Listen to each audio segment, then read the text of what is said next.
뭐야 이 새끼. 야, 넌 뭐 하는 새끼인데 다짜고 나 네 하느님이다, 이 거지 새끼야. 이 씨. 야, 전화를 했으면 말을 하잖아. 안 죽어 이 미친 새끼야. Settle us down. Have to go now.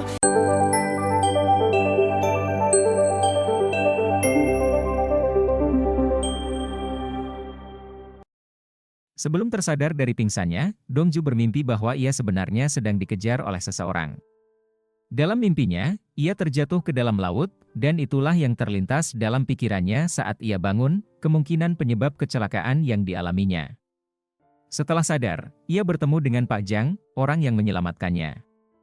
Namun, secara tiba-tiba, Dongju kembali mengingat sesuatu yang mengejutkannya, sehingga ia pingsan lagi setelah disuntik. Sementara itu, Pak Cha melihat Ildo yang hanya diam di ruangan tersebut. Ia pun bertanya ada apa, tetapi Ildo tetap tidak memberikan jawaban. Kebetulan saat itu, Pak Cha hendak minum alkohol, tetapi aksinya ketahuan oleh Sekretaris Gong. Sekretaris Gong langsung mengambil minuman itu darinya. Sebenarnya, Sekretaris Gong sudah mengetahui kejadian malam itu ketika Ildo bersembunyi di ruangan Pak Cha. Namun, ia membiarkannya untuk sementara waktu. Jika hal itu terjadi lagi, ia berencana mengambil tindakan yang lebih tegas. Setelah itu, Ildo menemui Pak Cha dan memberitahunya bahwa Pak Yum berencana mengambil kembali saham di perusahaan kimia mereka. Mendengar hal itu, Pak Cha semakin geram. Ia pun menyuruh Ildo memberikan sejumlah uang kepada Pak Yum untuk sementara waktu. Pak Cha kemudian memberikan sebuah kode kepada Ildo. Namun, Ildo menyadari bahwa kode itu salah, sehingga ia bingung harus berbuat apa. Setelah kembali ke kamarnya, istrinya datang dan memintanya segera menyingkirkan Dongju. Meskipun mereka tidak bisa menghabisi nyawanya, setidaknya mereka bisa memberinya pesangon atau uang kesepakatan agar ia pergi. Namun, istrinya tidak tahu bahwa Ildo sebenarnya sudah berusaha menyingkirkan Dongju sebelumnya. Di sisi lain, Dongju kembali bermimpi saat masih pingsan. Mimpinya merupakan kelanjutan dari sebelumnya. Saat ia jatuh ke laut, ia mendengar seseorang memanggil namanya. Seketika ia terbangun, dan Pak Jang, orang yang menyelamatkannya, segera menghampirinya. Pak Jang terkejut mengetahui bahwa Dongju masih hidup. Sementara itu, Dongju, yang merasa sangat lapar, mengatakan bahwa ia butuh makan untuk mengisi energi. Di tempat lain, Dohi, anak kedua Pak Cha, menemukan kode sandi terbaru di brankas Pak Cha. Setelah mengambilnya, ia segera pergi dari sana. Keesokan harinya, Ildo melaporkan kepada Pak Cha bahwa kode yang diberikan kepadanya ternyata salah. Setelah mengingat-ingat, Pak Cha baru menyadari bahwa ia memang sudah menggantinya. Ia pun menyuruh Ildo untuk berangkat kerja lebih dulu sementara ia mencari kode yang benar. Namun, saat Pak Cha mencari kode tersebut di tumpukan pena di mejanya, ia tidak menemukannya. Pak Cha segera menelepon Ildo dan mengatakan agar untuk sementara waktu menunda pemberian uang kepada Pak Yum. Ia meminta Ildo mengatakan bahwa uangnya belum bisa diberikan saat ini. Mendengar hal itu, Ildo semakin bingung. Sementara itu, setelah Dongju selesai makan dan mendapatkan kembali energinya, Pak Jang mulai mengajukan pertanyaan. Ia bertanya apakah Dongju mengingat sesuatu atau tidak. Sebab, seharusnya Dongju mengalami luka tembak. Namun, yang diingat Dongju hanyalah dirinya yang dikejar seseorang dan terjatuh ke laut. Pak Jang berusaha meyakinkan Dongju dan menunjukkan bukti bahwa ada peluru di tubuhnya. Ternyata, ada sekitar 2 peluru yang bersarang di tubuh Dongju, tetapi ia sama sekali tidak mengingat kejadian tersebut. Pak Jang kemudian membawa Dongju ke tempat pertama kali ia menemukannya, berharap bisa membangkitkan ingatannya. Namun, Dongju tetap tidak ingat apapun tentang peristiwa itu. Karena tak ada hasil, mereka akhirnya memutuskan untuk pulang. Saat dalam perjalanan pulang, hujan turun dengan deras. Pada saat itu, Dongju mulai mengingat sedikit kejadian ketika ia keluar dari laut dan berjalan menuju rumah Pak Jang pada malam itu. Namun, ingatannya masih sangat samar. Singkatnya, Dongju mengalami amnesia akibat kejadian tersebut. Sementara itu, Ildo pergi ke rumah Pak Yum dan memberikan sejumlah uang kepadanya. Ia mengatakan bahwa uang itu berasal dari brankas Pak Cha. Namun, Pak Yum langsung curiga. Ia tahu bahwa uang dalam brankas Pak Cha semuanya dalam bentuk dolar, karena sebelumnya Dongju pernah memberinya uang dari sana. Menyadari bahwa uang yang diberikan Ildo bukan berasal dari brankas Pak Cha, Pak Yum merasa kecewa sekaligus kasihan pada Il-do. Di 장천 회장이 sisi lain, Pak Jang tidak menyerah begitu saja dalam usahanya membantu Dongju mengingat masa lalunya. Ia memberikan jam tangan miliknya kepada Dongju, serta sebuah gelang wanita dengan inisial Yen, berharap benda-benda itu dapat memicu ingatannya. Namun, Dongju tetap tidak mengingat apapun. Bahkan ketika Pak Jang memberikan jas terakhir yang dikenakan Dongju sebelum ditemukan, ia tetap tidak menunjukkan reaksi.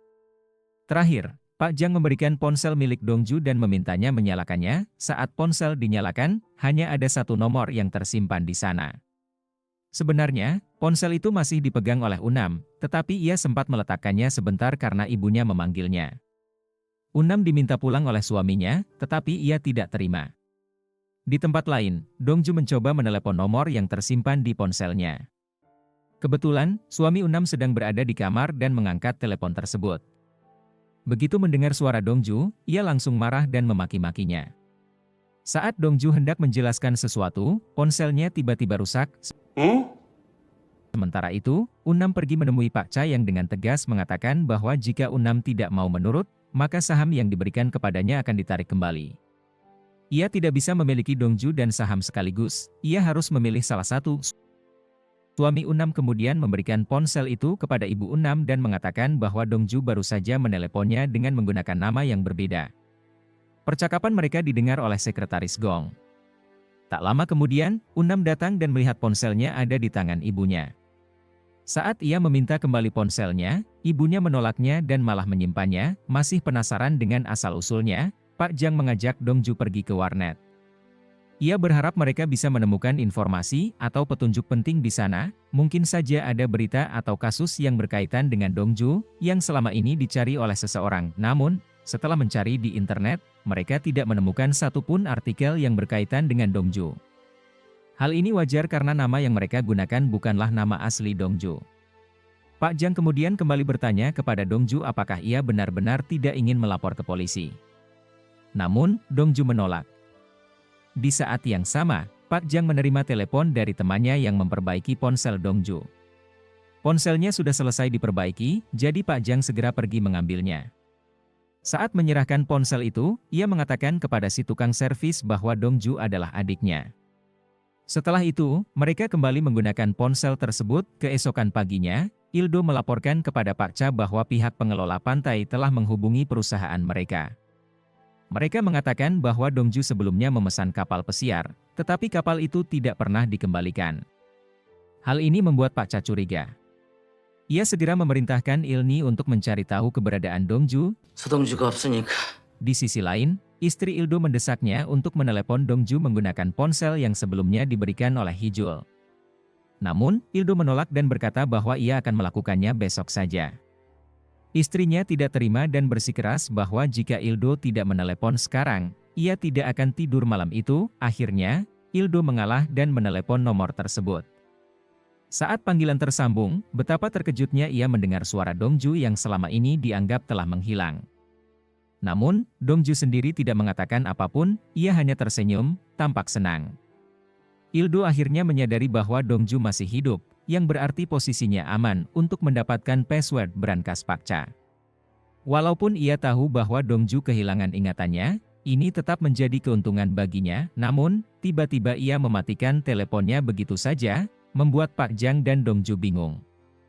Mereka mencoba menelepon kembali, kali ini menggunakan suara Pak Jang. Sayangnya, ponsel Dongju malah kembali rusak, di saat-saat yang sangat tidak tepat. Setelah itu, Il-do segera menemui Pak Yum dan menceritakan semuanya. Ia memastikan bahwa Dongju masih hidup. Mendengar kabar itu, Pak Yum langsung memerintahkan pengawalnya, Gi-ho, untuk mencari Dongju dimanapun ia berada dan membawanya kembali. 허 대표님 모시는 비시기 Keesokan harinya, Il-do dan Gi-ho mulai bergerak. Mereka membagi tugas. Il-do pergi ke kapal pesiar yang sebelumnya digunakan Dongju untuk memeriksa apakah ada petunjuk, sementara Gi-ho mencari di tempat lain. Saat Il-do tiba di kapal pesiar, ia tidak menemukan apapun. Kapal itu masih kosong seperti sebelumnya. Namun, kebetulan Dongju dan Pak Jang sedang berjalan di sepanjang pantai, berusaha mencari petunjuk tentang masa lalu Dongju. Saat itu, Dongju sempat melihat ke arah Il-do, Tetapi karena kehilangan ingatan, ia tidak mengenalinya. Il-do kemudian memberitahu Pak Yum bahwa ia tidak menemukan tanda-tanda Dongju di kapal pesiar. Namun, Pak Yum tetap tenang dan berkata bahwa Giho pasti akan menemukannya. Sementara itu, Giho tiba di sebuah warnet. Sang pemilik warnet memberitahu bahwa memang ada 2 orang yang datang ke sana sebelumnya. Il-do kemudian pergi ke toko ponsel. Sementara itu, Dongju dan Pak Jang kembali ke kapal pesiar. Saat itulah Il-do melihat Dongju. Ia terkejut dan tanpa berpikir panjang, langsung masuk ke perahu untuk mengejarnya. Namun, karena terlalu buru-buru, ia malah terjatuh ke air. Masalahnya, Il-do ternyata tidak bisa berenang. Ia pun mulai tenggelam. Melihat hal itu, Pak Jang dan Dongju segera kembali untuk menolongnya. Dongju berusaha menyelamatkan Il-do, meskipun dalam hati mungkin ia bisa saja membiarkannya tenggelam agar rahasianya tetap aman. Setelah berhasil menariknya ke tepi, mereka membawa Il-do ke rumah sakit. Il-do masih terguncang dengan kejadian tersebut, sementara Dongju malah mengalami demam tinggi setelah kejadian itu. Di sisi lain, Pak Yum tetap bersikeras untuk menemukan Dongju. Ia memerintahkan Giho untuk membawa lebih banyak orang dan menangkap Dongju secepat mungkin. Bahkan, ia sudah menyiapkan rencana kejam untuk menyiksa Dongju begitu ia tertangkap. Keesokan harinya, mereka kembali bergerak. Giho mendapatkan petunjuk dari seorang anak kecil yang pernah bermain basket dengannya. Anak itu tanpa sadar memberitahu tempat tinggal Pak Jang. Sementara itu, tukang servis ponsel yang sebelumnya membantu memperbaiki ponsel Dongju memberitahu Pak Jang bahwa ada orang-orang yang mencari Dongju. Beruntung, tukang ponsel itu berpura-pura tidak mengenal Dongju. Mendengar kabar itu, Pak Jang langsung panik dan berusaha kabur dari tempat persembunyiannya. Tak lama setelah itu, Giho bersama anak buahnya sampai di rumah Pak Jang. Mereka segera memeriksa setiap sudut rumah, tetapi rumah itu tampak kosong. Giho lalu melaporkan kepada Pak Yum bahwa sepertinya Dongju telah diselamatkan oleh seorang pria berjenggot bernama Pak Jang. Karena tak menemukan siapapun, mereka pun akhirnya pergi. Namun, ternyata Pak Jang dan Dongju sebenarnya masih bersembunyi di sebuah tempat rahasia di dalam rumah itu. Begitu keadaan aman, mereka segera pergi dari sana. Pak Jang pun mencukur jenggot dan kumis palsunya untuk menyamarkan identitasnya lebih jauh. Keesokan harinya, Unnam dan suaminya berencana pergi ke suatu tempat. Saat sedang berjalan, tanpa sadar mereka berpapasan dengan Dongju yang sedang menyeberang jalan. Namun, Unnam tidak menyadari bahwa itu adalah Dongju. Sementara itu, Dongju pergi ke sebuah toko jahit untuk mencari informasi tentang jas yang dikenakannya. Kebetulan, Unnam dan suaminya juga berada di sana untuk memilih jas. Setelah selesai berbelanja dan keluar dari toko, Unnam tiba-tiba melihat seseorang yang tampak familiar. Ia terkejut dan ketika melihat Dongju ia pun segera memanggil Dongju. 동주야. Namun, Dongju awalnya tidak menyadarinya. Setelah dipanggil sekali lagi, barulah ia menoleh ke arah Unnam. Sayangnya, ekspresinya tetap datar. Tidak ada keterkejutan atau kegembiraan di wajahnya, wajar saja, karena ia telah kehilangan ingatannya. Bagi Dongju, pertemuan dengan Unnam tidak lebih dari pertemuan biasa dengan orang asing.